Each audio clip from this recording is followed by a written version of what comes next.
السلام علیکم ورحمۃ اللہ وبرکاتہ۔ معزز سامعین، آج کا وظیفہ ان بہنوں اور بھائیوں کے لیے ہے جو ہر وقت ڈپریشن کے شکار ہوتے ہیں۔ بہت مجرب عمل ہے۔ ٹینشن ایک حد تک لینی چاہیے، اس سے زیادہ ٹینشن انسان کو ذہنی مریض بنا سکتی ہے۔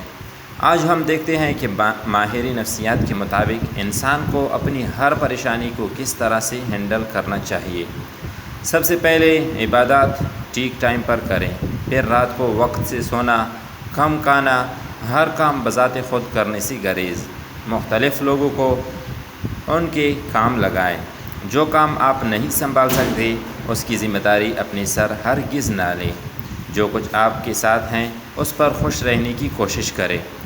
جب بھی کہیں نکلیں، کوئی بھی کام کریں تو کوشش جاری رکھیں کہ آپ اس کے لیے زیادہ سے زیادہ وقت مختص کر سکتے ہو۔ چادر دیکھ کر پاؤں پھیلائیں، اپنی بجٹ کو ذہن نشین رکھیں، خوش خوراکی پر توجہ دیں۔ سبزیاں اور پھل کھائیں، ہر چیز کا بیک اپ بنا کر رکھیں، جیسے میک اپ، چابیاں، فون۔ کامیاب ترین زندگی کا ایک اکلوتا سب سے قیمتی راز اپنا منہ کم کھولیں۔ خاموشی انسان کو بہت سے مسائل سے نجات دلاتی ہے۔ اپنے اندر کے بچے کو مرنے مت دے، روز کچھ نیا اور انوکھا کریں۔ روز ورزش کو اپنا معمول بنائیں۔ چیزوں کی جگہ مقرر کریں تاکہ کم سے کم وقت میں آپ صفائی ستھرائی کا کام کر سکیں۔ اللہ والوں سے دوستی کریں، وہ آپ کو دونوں جہانوں میں فائدہ دیں گے۔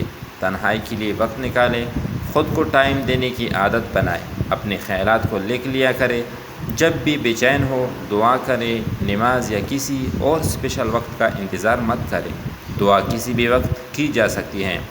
اپنا کام سنجیدگی سے کریں مگر زندگی کو ہلکا پھلکا رکھیں۔ کسی کی بات کو دل پر مت لیں، کسی بھی چیز سے اپنا موڈ خراب مت کریں، تو پھر بھائی آپ کا ٹینشن کم ہو جائے گا، جس کے لیے یہ وظیفہ آپ کرو۔ بہت مجرب عمل ہے۔